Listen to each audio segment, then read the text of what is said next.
Tout savoir sur l'économie chinoise, embarquement immédiat dans Classe Éco. Aujourd'hui, on va parler d'un film qui a littéralement enflammé le box-office chinois. En seulement 10 jours, il a franchi la barre du milliard de dollars de recettes. Qu'est-ce qui rend ce film si spécial? On en parle aujourd'hui et je suis avec Rocco. Salut! Salut Chan. Le cinéma chinois vient de vivre un moment historique avec l'apparition du plus gros succès cinématographique de l'histoire de la Chine, Ne Zha 2, un film d'animation. Et au moment où l'on enregistre l'émission, le film a déjà franchi la barre de 12 milliards de yuan de recettes, soit près de 1,6 milliard de dollars. Il est maintenant dans les top 10 de films les plus rentables de tous les temps au niveau mondial. C'est également le seul film non hollywoodien à intégrer ces classements. Ces derniers jours, j'ai entendu parler des légendes autour de ces films. Grâce à lui, les salles de cinéma les plus délaissées ont connu un renouveau. Aux heures de pointe Chan, certaines salles ont même installé des chaises en plastique dans les allées. Oui, c'est plutôt dans les petites villes où il n'y a pas beaucoup de cinéma. Ces chaises plastiques étaient initialement pour les enfants qui n'ont pas à payer. Mais je sais que par la suite, même ces sièges supplémentaires ont commencé à devenir payants. Et les cinémas multiplient les séances également. Certains programment de 7h du matin jusqu'à 2h du matin, donc 20 heures presque par jour. Et c'est pas faux de dire qu'en ce moment, dans certaines villes, toutes les 5 minutes, il y a une nouvelle séance de Ne Zha 2. C'est même plus fréquent que les autobus. Oh, un tel engouement n'avait pas été vu depuis longtemps. Il faut savoir que l'an dernier, le box-office total des films en Chine était un peu plus de 42 milliards de yuan et celui de Ne Zha 2 a déjà dépassé 10 milliards. Et il continue de grimper car sa sortie internationale a déjà commencé. Je suis tellement curieux de savoir ce que ce film raconte. Oui, le film s'appelle Ne Zha 2, donc comme vous pouvez deviner, c'est la suite d'un autre film, Ne Zha, sorti en 2019, qui était aussi un blockbuster avec 5 milliards de yuan de recettes. Et les deux films sont tous adaptés d'un mythe chinois ancien du XVIe siècle. L'histoire se déroule dans un monde ancien de Chine plein de magie, de fantaisie, avec des dieux, des démons, des héros et aussi des gens ordinaires. Le protagoniste Ne Zha est un enfant considéré initialement comme l'incarnation du mal, destiné à être détruit. Et dans le premier film, Ne Zha, après avoir appris qu'il était destiné à être éliminé comme un démon, s'est abandonné.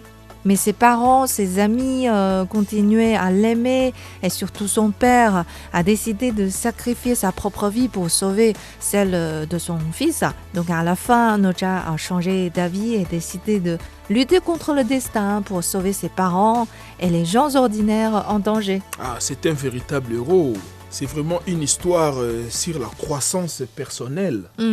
Et le deuxième film traite d'un sujet encore plus profond pour parler de l'injustice profondément enracinée. Les gens considérés comme des phares aux yeux des gens étaient en réalité les coupables cachés derrière le rideau. Oh, on adore les suspens et ça accroche. Mais moi personnellement, Chan, je n'ai pas encore suivi ces films. Mais j'ai déjà regardé des extraits sur internet et franchement, c'est super impressionnant. Oui, puisque le point fort de ce film est justement sa technologie.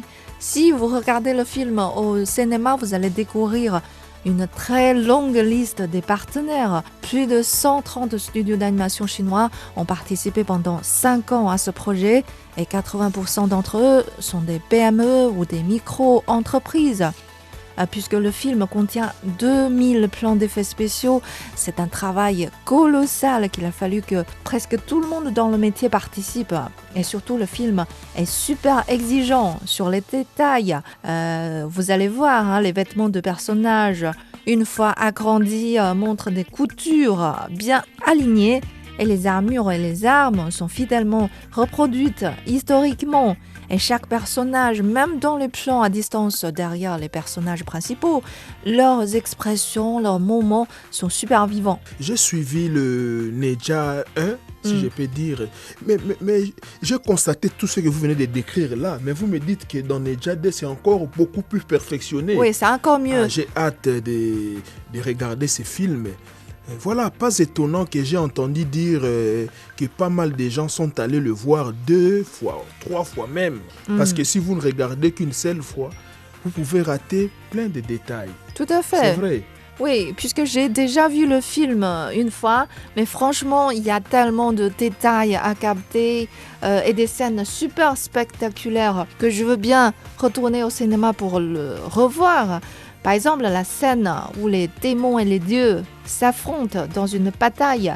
Dans un article que j'ai lu, on dit qu'il y a plus de 200 millions de personnages en collision.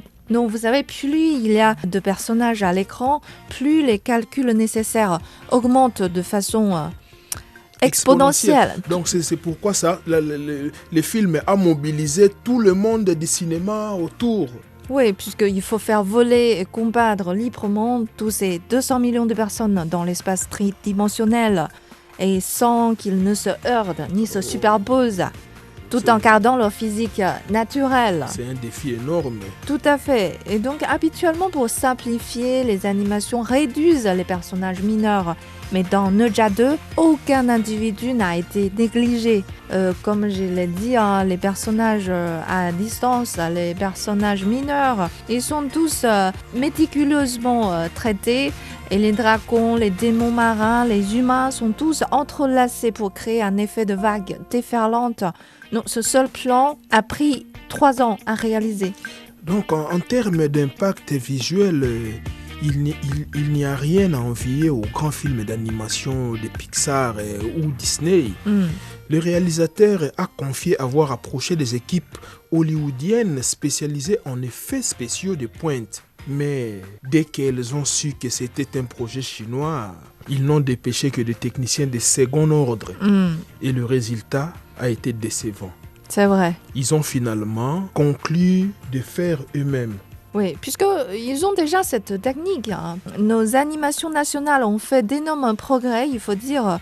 Je me souviens encore des scènes maladroitement réalisées il y a, je sais pas, une dizaine d'années ou bien 20 ans, où les cheveux des personnages étaient figés ou bien qui bougeaient en bloc.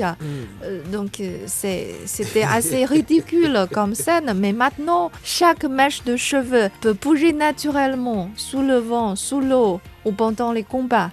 Donc nous avons déjà des techniques à la hauteur de tous ces effets époustouflants. Voilà, et je ne m'en doute pas, avec l'amélioration des techniques et des matériaux, c'est que ces tâches sont devenues une chaîne de production industrielle en Chine. Oui, c'est pour ça que les studios d'animation chinois prennent également des projets internationaux, y compris ceux de grands studios mondiaux comme DreamWorks.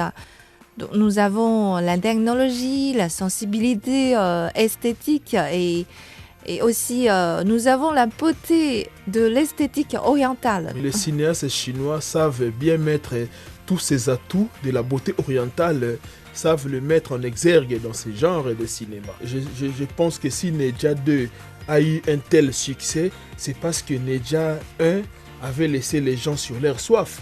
Ouais, beaucoup de gens doivent être comme ça, mais pas moi, puisque je ne suis pas trop fan du film d'animation. Je suis allée au cinéma juste parce que c'est la fête du printemps et que c'est une habitude de regarder un film pendant les vacances. Mais franchement, j'ai été complètement bluffée par Neja 2. Voilà. Donc, tu n'as pas regretté le temps passé dans ce cinéma? Non, pas du tout. Pas du tout. Et les salles sont complètes. Il n'y a pas de...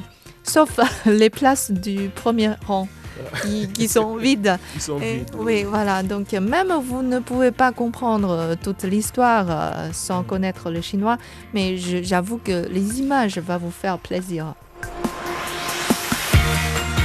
Voilà, c'est tout pour l'émission d'aujourd'hui. Merci de l'avoir suivi. À la prochaine.